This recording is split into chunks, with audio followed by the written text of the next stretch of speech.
So hello everyone, as you know मेरा नाम है आशुतोष और आप देख रहे हैं फार्मा जंक्शन।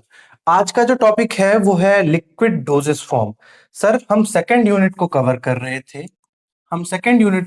रहे थे। जिसको हमने कई पार्ट्स में पढ़ाया और इसका लास्ट पार्ट है लिक्विड डोजेस फॉर्म पे।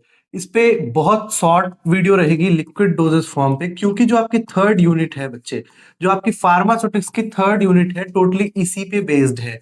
किस पे बेस्ड है? लिक्विड डोजेस फॉर्म पे बेस्ड है। तो इसको पढ़ने में बहुत मजा आने वाला है। As you know pharmaceutics express आप देख रहे हैं। यूनिट 2 का लेक्चर 4 मतलब लास्ट लेक्चर, इसके बाद यूनिट 2 खत्म हो जाएगी कंप्लीटली। फिर हम देखेंगे यूनिट 3 को। आज का जो टॉपिक है वो है लिक्विड डोजेस फॉर्म। तो बिना किसी देर के कर देते हैं वीडियो को शुरू। ठीक है, आगे बढ़ते हैं तो भैया हमने कई बार एक ही चीज बताई है कि सबसे पहले हम बात किस पे करते हैं, डेफिनेशंस पे करते हैं। और उसके बाद जो पैटर्न होते हैं जो सिलेबस में पूछा गया है तो वो सारी चीजों पे बात करते हैं। तो सबसे पहले अगर लिक्विड डोजेस फॉर्म की डेफिनेशंस पे बात करेंगे, डेफिनेशन क्या होती है, तो sir liquid doses form are pharmaceutical preparation. भाई साहब आपको इतना तो पता है ना कि फार्मास्यूटिकल प्रिपरेशन है, तभी हम फार्मेसी में पढ़ रहे हैं, तभी हम फार्मास्यूटिक्स में पढ़ रहे हैं। लिक्विड डोजेस फॉर्म की इतनी कहानी क्लियर होनी चाहिए। उसमें क्या होता है, ड्रग जो होता है वो डिसॉल्व होता है, सस्पेंड होता है, या तो फिर emulsified in a suitable liquid medium. समझे आप कि एक लिक्विड फेज होता है जहां पे ड्रग हो सकता है डिसॉल्व हो सकता हो सस्पेंस होता हो, या इमल्सन के फॉर्म में होता हो। तो एक चीज मैंने आपको पिछली वीडियो में बताई थी, अगर आप नींद में उठ के पूछे कि लिक्विड डोजेस फॉर्म के दो मेजर एग्जांपल क्या है, तो आपको याद आना चाहिए इमल्सन और सस्पेंशन। हाँ भाई, आपने ये बताया था कि आपकी अगर याददाश्त भी चली जाए फिर भी कोई आपसे पूछे कि लिक्विड डोजेस फॉर्म के दो मेजर एग्जांपल क्या होते हैं, तो वो है सर इमल्सन और सस्पेंशन। क्यों क्यों आपको याद रहना जरूरी है? क्योंकि जो आपकी थर्ड यूनिट है वो इसी पे बेस्ड है। इमल्सन और सस्पेंशन की ही पढ़ाई हम उसमें पढ़ रहे होंगे और बहुत मेजर क्वेश्चन बनते हैं आरजीपीवी में। आरजीपीवी में यहाँ से इमल्सन सस्पेंशन में बहुत मेजर क्वेश्चन बनते हैं, तो यहाँ से वेटेज इनका ज्यादा होता है। तो डेफिनेशन हम समझ गए कि लिक्विड डोजेस फॉर्म एक फार्मास्यूटिकल प्रिपरेशन होते हैं जिसमें ड्रग होती है, डिसॉल्व होती है, सस्पेंस होती है, सस्पेंड होती है। ठीक है, लिक्विड मीडियम होता है, लिक्विड मीडियम को हम व्हीकल कहते हैं। आगे सब पे बात करेंगे, बहुत डिटेल में बात करेंगे। तो अभी ये चीजें आप नोट डाउन अपने कॉपी में करते जाओ। एक यहाँ पे एडिशनल टिप ये बताई गई है कि जो लिक्विड डोजेस फॉर्म होते हैं वो ओरली दिए जाते हैं, टॉपिकल भी दिए जाते हैं और पेरेंटल रूट से भी दिए जाते हैं। रूट की कहानी हो सकता है आपको नहीं क्लियर हो, जब फर्दर आगे सेमेस्टर में आप मुझसे या किसी और से फार्माकोलॉजी पढ़ रहे होगे तो डिफरेंट रूट्स पढ़ोगे। तो जब 10-12 रूट्स आप पढ़ोगे तो आपको समझ में आएगा कि पेरेंटल रूट कैसे होते हैं, क्या एंगल होता है। ये सारी चीजों पर डिटेल स्टडी आप आगे ही सेमेस्टर में पढ़ रहे होगे, बहुत मजा आएगा। ठीक है सर, यहां तक चीजें क्लियर हो गई कि कहां से कैसे कैसे ये दिए जा सकते हैं, ओरल, टॉपिकल, पेरेंटल रूट से दिए जा सकते हैं। अगर इसके एग्जांपल्स की बात करें, किसके सर, लिक्विड डोजेस फॉर्म की, तो आपने दो चीज बोली है कि ये तो कहीं नहीं भूलनी चाहिए। अब मैं कलर का कलर चेंज कर देता हूं। ओके बॉस, कलर मैं एक मिनट। ठीक है, अब मैंने आपको क्या बताया, इमल्सन सस्पेंशन आपको बिल्कुल याद रहना चाहिए। यहां पे भी दो मेजर एग्जांपल लिखे हुए हैं, suspension, second one is emulsion. ठीक है, इसके बाद आपका मन है एलिक्सर याद करना है कर लो, सिरप याद करना है कर लो, नॉर्मल सी बात है, ड्रॉप याद करना है कर लो, इंजेक्शन करना है कर लो। लेकिन जो दो मेजर एग्जांपल हैं वो दो आपके केवल और केवल इमल्सन सस्पेंशन है। यहां तक की कहानी मेरे हिसाब से बहुत अच्छे से आपको चमक गई होगी। आगे की कहानी चमकाने के लिए मैं खड़ा हूं, आगे बढ़ते हैं।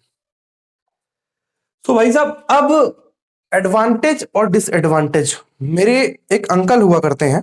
सो अभी वो वेल सेटल्ड हॉस्पिटल फार्मासिस्ट हैं। उन्होंने फार्मेसी कर रखी है और 2000 के मतलब 2001 में की थी उनने।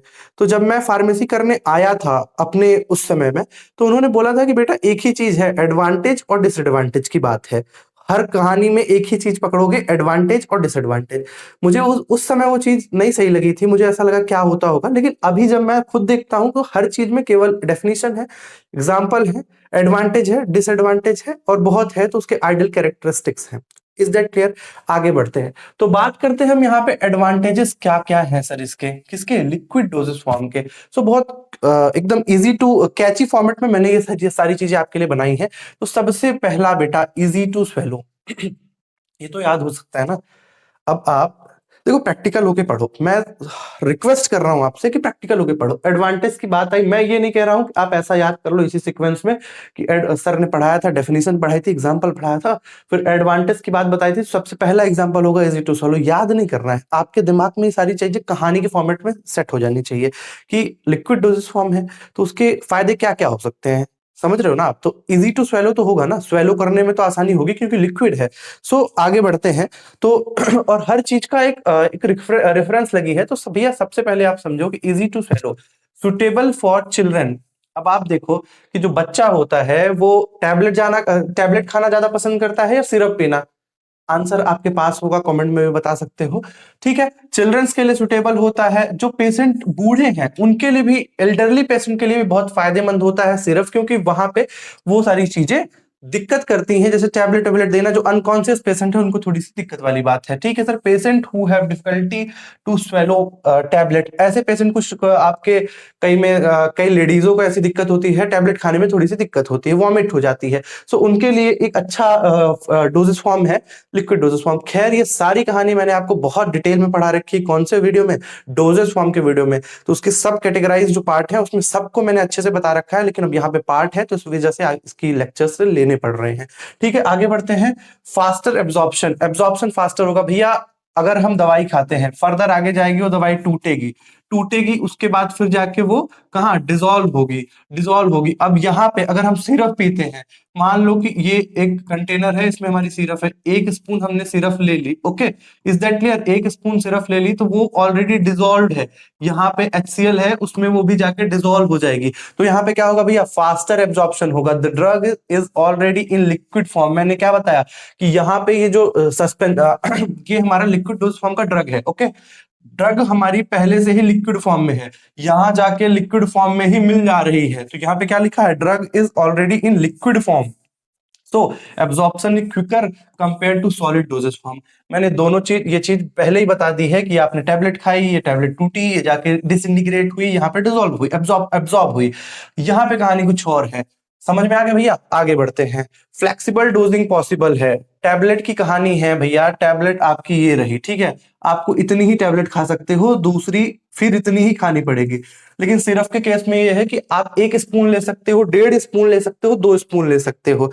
ये the dose can be easily adjusted according to patient need. अब भैया किसी को जरूरत कम की है, किसी को डाइजीन की जरूरत है और ज्यादा उस पर दिक्कत नहीं है, तो वो आधी स्पून भी अगर लेता है तो वो मोर देन सफिशिएंट हो जाएगी। लेकिन जब टैबलेट की बात करते हैं तो ये फ्लेक्सिबिलिटी टैबलेट में नहीं होती अपने पास। बेटर बायो अवेलेबिलिटी होती है, जो ड्रग होती है वो 100% जाके पहुंचती है। ठीक है सर।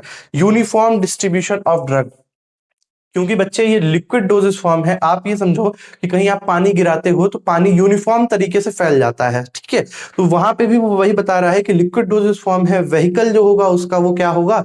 लिक्विड होगा, मतलब क्या होगा? वाटर होगा, या सारी चीजें उस पर बात करेंगे अच्छे से। तो इस वजह से ये यहाँ पे चीजें क्या होगा, इसकी यूनिफॉर्म डिस्ट्रीब्यूशन ऑफ ड्रग होगा। यहां से आगे बढ़ते हैं, एडवांटेजेस की बात यहाँ पे खत्म होती है। अभी तक हम क्या पढ़ लिए हैं? अभी तक हम क्या पढ़ लिए हैं? डेफिनेशंस पे बात कर लिए हैं, लिक्विड डोजेस फॉर्म क्या होता है इस पे बात कर लिए हैं, एग्जांपल्स पे बात कर लिए हैं, क्या क्या रूट्स से दे सकते हैं उस पे बात कर लिए हैं, एडवांटेजेस हो गए हैं। अब हम बात कर रहे हैं डिसएडवांटेजेस के बारे में। भाई साहब यहाँ पे हम डिसएडवांटेजेस पढ़ रहे हैं। सबसे पहला क्या होता है? पुअर स्टेबिलिटी होता है। As you know, liquid doses form का एक एग्जांपल मैंने आपको बताया, ड्रॉप। अगर आपके घर में अभी ड्रॉप रखी है, अगर आपके घर में अभी ड्रॉप रखी है, ठीक है, मैं कहता हूं नहीं रखी है, आप गूगल करो ड्रॉप, कोई सी भी आई ड्रॉप सर्च करो, उसमें लिखा होगा कि जब आप उसकी सील को ओपन कर रहे हो उसके 1 महीने के बाद उसमें माइक्रोबियल ग्रोथ हो जाएंगे, उसको आप यूज नहीं कर सकते, वो एक्सपायर मानी जाएगी। सो ब्रदर यहाँ पे हुआ क्या? स्टेबिलिटी जो उसकी हुई वो पुअर हुई। क्यों हुई? क्योंकि हमारे पास जो टाइम पीरियड बहुत कम था। Okay, so drug in liquid form में degrade faster due to hydrolysis और ऑक्सीडेशन। ये दो चीजें हो जाती हैं, हाइड्रोलिसिस हो जाती है या फिर ऑक्सीडेशन हो जाता है या फिर माइक्रोबियल ग्रोथ हो जाती है, माइक्रोबियल ग्रोथ हो जाती है। इन 3 कारणों से जो स्टेबिलिटी होती है उसकी पुअर होती है। सेम चीजें मैंने यहाँ पे लिखी हैं कि रिस्क ऑफ माइक्रोबियल कंटामिनेशन का रिस्क बढ़ जाता है, बल्कि एंड डिफिकल्ट टू ट्रांसपोर्ट। भाई साहब आप ये बताओ कि एक 100 टैबलेट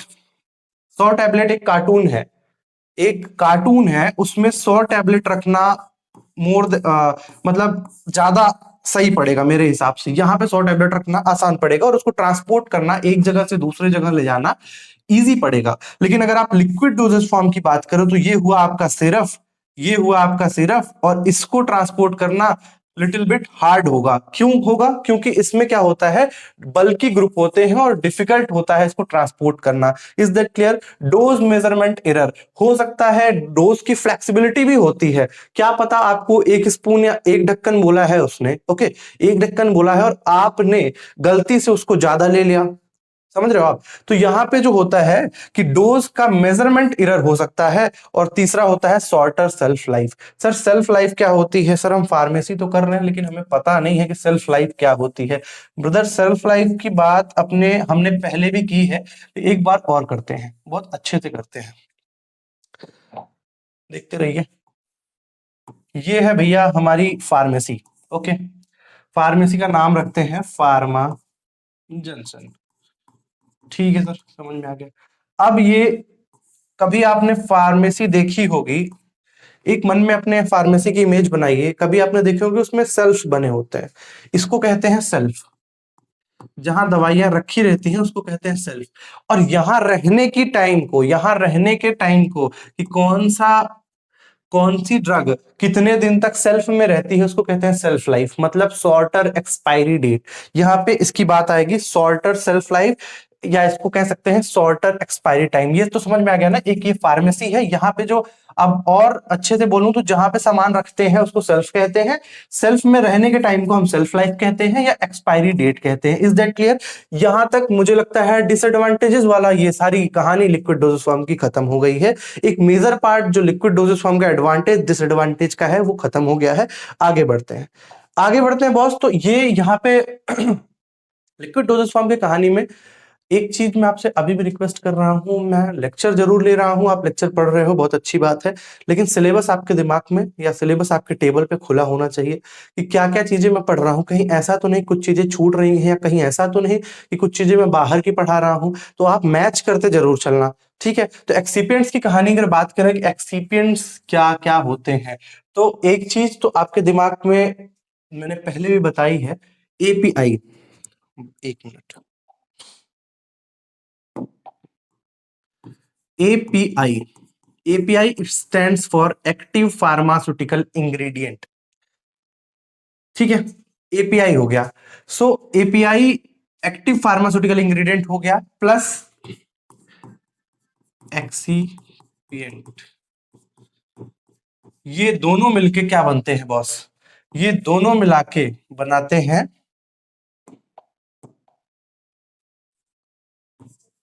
ड्रग। ये दोनों मिला के क्या बनाते हैं? ड्रग। एक चीज तो आपको समझ में आ गई, एक्टिव फार्मास्यूटिकल इंग्रेडिएंट मतलब अगर पीसीएम है तो जो पैरासिटामॉल है उसका एपीआई क्या है? Active pharmaceutical ingredient. पीसीएम है। और एक्सिपिएंट्स की बात करें तो एक्सिपिएंट्स क्या क्या यूज होते हैं इन्हीं के बारे में हम बात कर रहे होंगे। खैर ये यहाँ पे कहानी किसकी है? अगर मैं बात करता हूं कि लिक्विड डोजेज फॉर्म हम पीसीएम का बना रहे हैं, एक सस्पेंशन बना रहे हैं, इमल्सन बना रहे हैं पीसीएम का। सो भाई आप ये समझो कि एक्टिव फार्मास्यूटिकल इंग्रेडिएंट जो होगा उसमें पीसीएम होगा। एक्सिपिएंट्स क्या क्या यूज होंगे ये यहाँ पे मैं बता रहा हूँ आपको, और ये सब मिला के क्या बनाते हैं? एक ड्रग या मेडिसिन बनाते हैं, ठीक है? यहां तक समझ में आ गया। एक्सिपिएंट्स क्या होते हैं बहुत अच्छे से समझ में आ गया। अब एक्सिपिएंट्स की एक कहानी यहाँ पे लिखी हुई है कि एक्सिपिएंट्स आर इनएक्टिव सब्सटेंस। ये जो सब्सटेंस होते हैं इनएक्टिव होते हैं।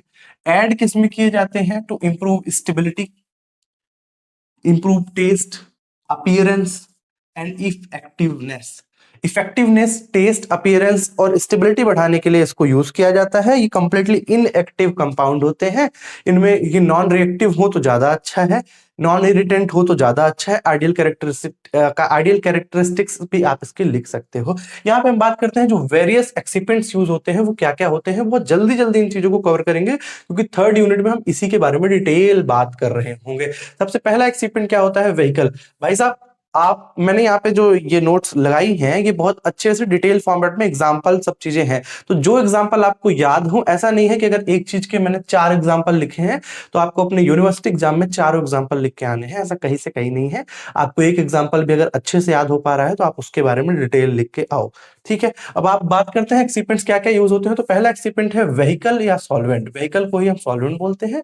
दो चीज तो आपको और पता होगी ना सर, कि सॉल्यूशन जो होता है, सॉल्यूशन जो होता है सॉल्वेंट होता है प्लस सॉल्यूट होता है। ये आपको 12th में 11th में ही आपके केमिस्ट्री में पता चल गई होंगी चीजें, और ये चीज अगर नहीं पता है तो अभी पता चल जानी बहुत जरूरी है भाई। लेकिन आगे बढ़ते हैं, व्हीकल की बात करते हैं तो दे डिजोल्व और कैरी द ड्रग। जो भी मीडियम होता है, मैं कह रहा हूं ये मेरी ड्रग है। अब ये जो पानी वाला फेज है, जो लिक्विड वाला फेज है, वो क्या कहते हैं उसको, व्हीकल कहते हैं। सर वो व्हीकल नहीं जहां हम इधर से उधर जाते हैं, वो व्हीकल नहीं। यहाँ पे व्हीकल या सॉल्वेंट अलग कहानी है। एग्जाम्पल की बात करें तो सबसे ज्यादा यूनिवर्सल जो एग्जाम्पल है इसका, ये प्यूरिफाइड वाटर है, एल्कोहल है, ग्लिसरीन है, और ये ग्लाइसरॉल है, ग्लाइकॉल है, प्रोपाइलिन ग्लाइकॉल। ये सारे एग्जांपल मैंने आपको पहले भी बताया कि आपको 10 एग्जांपल मैं लिखाया हूं तो एक एग्जांपल 2 एग्जांपल याद करना मोर देन सफिशिएंट हो जाएगा। बहुत आगे बढ़ते हैं, और आगे बढ़ते हैं तो प्रिजर्वेटिव की बात आती है। प्रिजर्वेटिव क्या होते हैं आपको बहुत अच्छे से पता होना चाहिए। ये सारी हमारे डेली लाइफ की हमारे कन्वर्सेशन में ये चीजें आती हैं कि इसको प्रिजर्व करके रखा गया है, इसमें प्रिजर्वेटिव डाला गया है। ये सारी चीजें आपको पता होनी चाहिए। प्रिजर्वेटिव क्या होती है, जो सेल्फ लाइफ को बढ़ाती है, डिग्रेडेशन को रोकती है। तो यहाँ पे माइक्रोबियल ग्रोथ, डिग्रेडेशन कैसे होता है, कोई चीज खराब कैसे होती है, माइक्रोबियल ग्रोथ हो जाती है उसमें।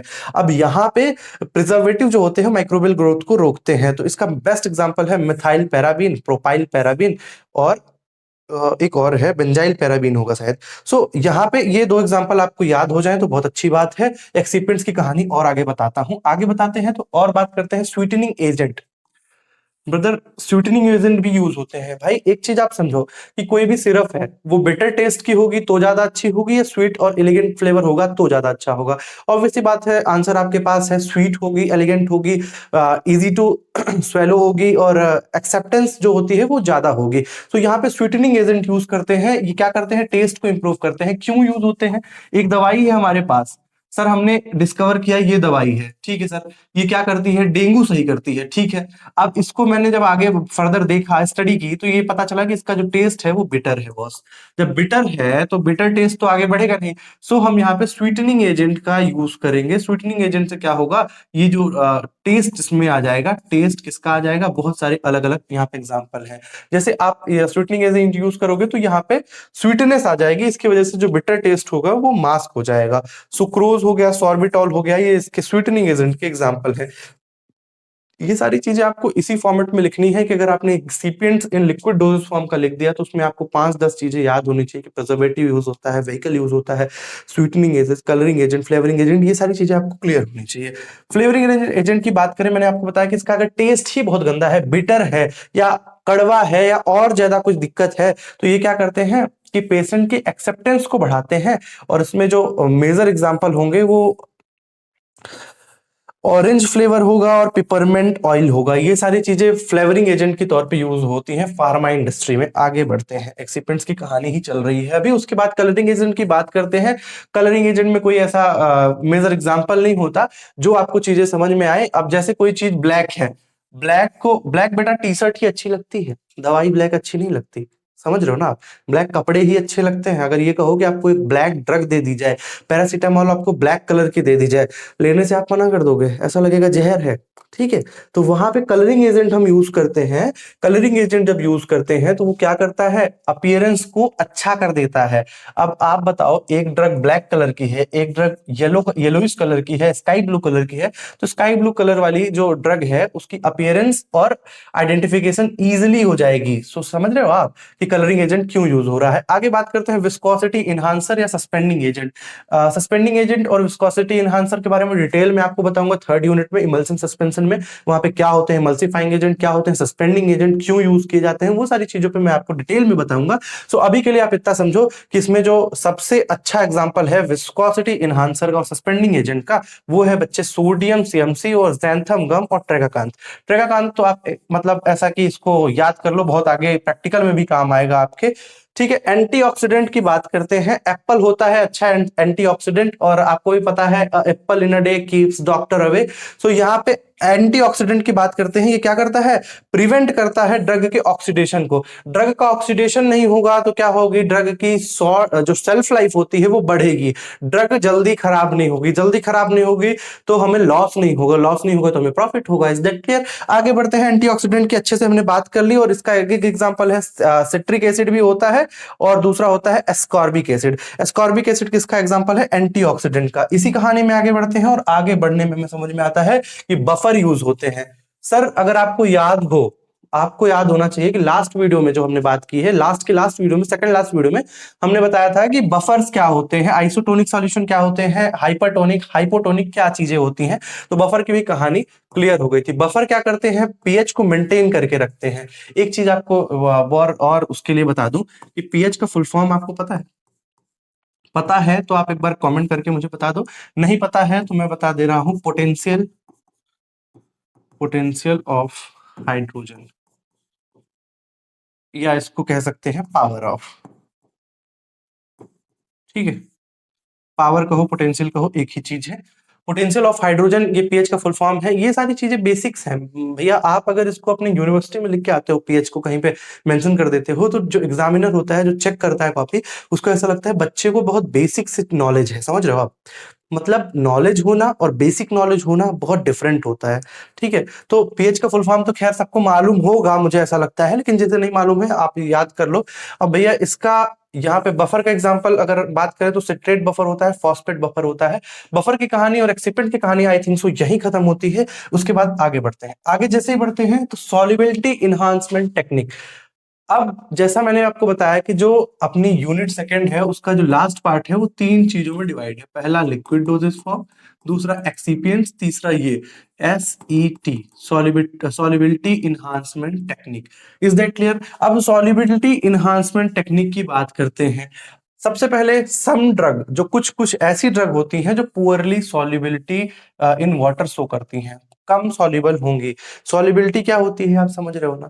इतनी मतलब सॉल्युबल क्या होता है समझ में आता होगा, सॉल्युबिलिटी भी बहुत अच्छे से समझ में आता होगा। नहीं आता आप कमेंट कर दो, मैं बता दूंगा। यहाँ पे वीडियो बड़ी करने में कोई बहादुरी नहीं है, आप छोटी सी और इजी टू लर्न वीडियो होनी चाहिए, मैं ये चाहता हूँ। ठीक है सर, कुछ ऐसी ड्रग होती हैं जो पुअर सॉल्युबल होती हैं वाटर में। वेरियस टेक्निक, क्या कुछ कुछ टेक्निक यूज होती है इंप्रूव देयर सॉल्युबिलिटी। ठीक है बॉस, ये समझ में आ गया कि सॉल्युबिलिटी एनहांसमेंट टेक्निक में हम क्या करते हैं, सॉल्युबिलिटी को बढ़ाने के लिए डिफरेंट डिफरेंट टेक्निक्स यूज करते हैं। बहुत शॉर्ट में इन सारी चीजों को मैं कवर करने जा रहा हूं। खैर डिटेल नोट है, लेकिन वीडियो में शॉर्ट करने की कोशिश कर रहा हूं। ठीक है, पार्टिकल साइज रिडक्शन। सबसे पहली बात भाई, अगर आप ये समझो कि ये शक्कर की ये शक्कर तो आप जानते हो ना, शुगर, शुगर, टेबल सॉल्ट होता है जो घर में यूज होती है, शुगर। बॉस अगर वो आप इतनी उसके जो पार्टिकल साइज है वो इतने हैं, अरे यस और नो, इतने पार्टिकल साइज है, और आपको इंस्टेंट चाय बनानी है, इंस्टेंट आपको शरबत बनाना है, तो आपने ये लिक्विड ले लिया, ओके। अब आपकी शुगर यहां पे ही रहेगी ना, क्योंकि क्यों होगी? क्योंकि आपका जो पार्टिकल साइज है वो ज्यादा है। अगर आपको नमक इसमें मिक्स करना हो तो इन कंपेयर टू शुगर नमक जल्दी मिक्स हो जाएगा, क्योंकि नमक ये रहा। सो आप समझ गए होंगे कि पार्टिकल साइज को रिड्यूस करने से, पार्टिकल साइज को रिड्यूस करने से हमारी क्या होगी, सॉल्युबिलिटी इनहांस होगी। सॉल्युबिलिटी इनहांस ही करना है हमें any how. So reducing particle size increases surface area and improve solubility. Method क्या होंगे, माइक्रो आयनाइजेशन होगा और नैनो साइजिंग होगी। इन सब चीजों पे डिटेल जब आप इंजीनियरिंग पढ़ रहे होगे, भैया इंजीनियरिंग कहाँ पढ़ेंगे, फार्मेसी में हम इंजीनियरिंग क्यों पढ़ेंगे, पढ़ोगे फार्मास्यूटिकल इंजीनियरिंग करके एक सब्जेक्ट आएगा, उसमें आप पढ़ोगे कि नैनो आयनाइजेशन क्या होता है, माइक्रो आयनाइजेशन क्या होता है, नैनो साइजिंग क्या होती है, मील क्या होते हैं, हैमर मील, बहुत सारी कहानी उसमें हम पढ़ेंगे। तो सॉल्युबिलिटी एनहांसमेंट टेक्निक में आगे बढ़ते हैं। आगे बढ़ते हैं तो सबसे दूसरा वाला मैं बता रहा हूं, use of cosolvent. Cosolvent का यूज करेंगे, using more than one solvent to increase drug solubility. इसका अगर एग्जांपल की बात करें तो बेस्ट एग्जांपल है इथेनॉल, ये भी आपको याद करने हो तो कर लो। तीसरा है सरफेक्टेंट। सरफेक्टेंट क्यों यूज होते हैं सर? आपको एक चीज तो बहुत अच्छे से पता होगी ना, मिसेल फॉर्मेशन आपने पढ़ के आया है ना, ये है ऑयल फेज, यहाँ पे है हेड, ये चीजें मतलब बहुत बेसिक है, ये चीजें आपको बहुत अच्छे से आनी चाहिए, लेकिन नहीं आती कोई बात नहीं है, मैं किस लिए बैठा हूँ। तो ऐसा कुछ होता है, वो चीजों पे मैं बहुत आगे बात बताऊंगा, अच्छे से बताऊंगा। सर्फेक्टेंट की बात करते हैं तो ये क्या करते हैं, इंप्रूव करते हैं wetting and help drug dissolve to form micelles. Micelles की ही बहुत बात मैंने की थी यहाँ पे, और सर्फेक्टेंट यही काम करते हैं। और इसका जो बेस्ट एग्जांपल है वो है ट्वीन, अच्छे से लिख देता हूँ, ट्वीन 80। ये याद रहना चाहिए, मतलब ऐसा कि कोई सर्फेक्टेंट का नाम ले तो आपके दिमाग में ट्वीन 80 तुरंत आ जाए। आगे बढ़ते हैं इसी टेक्निक में, आगे बढ़ते हैं भैया। तो हमें समझ में आता है पीएच एडजस्टमेंट। पीएच का फुल फॉर्म मैंने आपको अभी बता दिया, और एक बार आप कमेंट में मुझे बता दो। Changing pH can increase solubility of weak acid और बेस। सर कई कई बार हमारे जो ड्रग होता है, जो फॉर्मुलेशन होता है, उसकी जो पीएच होती है उसके वजह से डिग्रेडेशन हो जाता है, या तो फिर सॉल्युबिलिटी कम हो जाती है। आप समझो कि कुछ कुछ ड्रग पीएच के कारण सॉल्युबल नहीं होते। यहाँ पे जब पीएच के साथ हम छेड़छाड़ करते हैं, पीएच को अल्टर करते हैं, ऊपर नीचे करते हैं, तो सॉल्युबिलिटी में भी इनहांस हो जाती है। ओके, आगे बढ़ते हैं। कॉम्प्लेक्सेशंस की बात करते हैं। Drug form a complex with another molecule to increase solubility. Example की बात करेंगे तो साइक्लोडेक्स्ट्रीन कॉम्प्लेक्सेस जो होते हैं, इनके एग्जांपल होते हैं। यहां तक चीजें आपको समझ में आ गई होंगी। आगे बढ़ते हैं, अभी यही कहानी फर्दर चल रही है। साल्ट फॉर्मेशन की बात करते हैं। साल्ट फॉर्मेशन के थ्रू भी हम क्या करेंगे, इसको बढ़ा सकते हैं, सॉल्युबिलिटी को बढ़ा सकते हैं। सॉलिड डिस्पर्सन हो गया। यहां तक कहानी आपको अच्छे से क्लियर हो गई होगी। आगे बढ़ते हैं, तो मैंने आपको जैसे बताया कि सेकंड यूनिट में 3 पार्ट है। सेकेंड यूनिट के लास्ट टॉपिक में 3 पार्ट है। Is that clear? सो यहां पे मैंने बहुत बड़े शब्दों में बच्चे यहां पे लिखा है कंक्लूजन। कंक्लूजन वाले पार्ट में मैं 3 या 4 पॉइंट्स में सारे लेक्चर को कंक्लूड कर रहा हूं। सबसे पहला, अगर आपको याद हो लेक्चर आपने देखा, शुरू में ही जो शुरू के 3 4 5 मिनट में जो बातें हुई हैं वो पहले लाइन में मैंने समराइज करने की कोशिश की है। लिक्विड डोजेज फॉर्म की कहानी चल रही थी। Are easy to administer, okay, provide faster drug action. Clear हो गया? जो लिक्विड डोजेज फॉर्म होते हैं अच्छे से लिए जा सकते हैं, इजी टू एडमिनिस्टर होते हैं, और प्रोवाइड क्या करते हैं, फास्टर ड्रग एक्शन। और दूसरी वाली जो लाइन है, दूसरे पॉइंट है, उसमें लिखा है stability and microbial contamination are major challenges. So brother, यहां पे अगर बात करें तो ये हो गया उसका एडवांटेज, ये हो गया उसका डिसएडवांटेज। ठीक है, आपको एक चीज तो समझ में आ गई ना कि एडवांटेजेस क्या हो गए, इजी टू एडमिनिस्टर हो गया, प्रोवाइड फास्ट ड्रग एक्शन, और स्टेबिलिटी में स्टेबिलिटी क्या होगी, एक मेजर चैलेंज होगा। माइक्रोबियल कंटामिनेशन एक मेजर चैलेंज होगा। किसमें सर? लिक्विड डोजेज फॉर्म में एक मेजर चैलेंज होगा। यहां तक समझ में आ गया। आगे बढ़ते हैं। तीसरा है proper selection of excipient is very important. मैंने आपको पहले भी बताया, excipient in pharmaceutical doses form, excipient in liquid doses form में जो कहानी थी उसका सिलेक्शन करना बहुत जरूरी है। तीसरा, अगर बात करें solubility enhancement technique help to improve drug effectiveness. जो सॉल्युबिलिटी इनहांसमेंट टेक्निक हमने पढ़ी है उसमें क्या होता है, ड्रग की इफेक्टिवनेस बढ़ाने के लिए सारी कहानी रची जाती है। Is that clear? आगे आई थिंक सो ये लेक्चर यहीं पे खत्म होता है। सो बहुत बहुत धन्यवाद आपका कि आप यहां तक आए। सेकेंड यूनिट हमारी कंप्लीटली कवर हो चुकी है, कवर्ड। अब हम बात कर रहे होंगे थर्ड यूनिट पे। थर्ड यूनिट स्टार्ट होगी अगले लेक्चर से। सो थर्ड यूनिट जो होगी इमल्सन सस्पेंशन पे बेस्ड होगी। बहुत मजा आएगा, बहुत प्यारी सी। कोशिश करूंगा 1 से 2 या 3 लेक्चर्स में उसको खत्म कर दूं। आप देख रहे थे फार्मा जंक्शन, इसको आप सब्सक्राइब कर लो, अपने दोस्तों को बता दो। आपका बहुत बहुत धन्यवाद। अभी आगे ये कहानी चलती रहेगी, stay tuned. Thank you so much. अच्छे से पढ़िए, मन लगा के पढ़िए, नोट्स बनाइए, और बाय बाय। कोई दिक्कत हो तो कमेंट सेक्शन आपका है। Thank you so much, bye.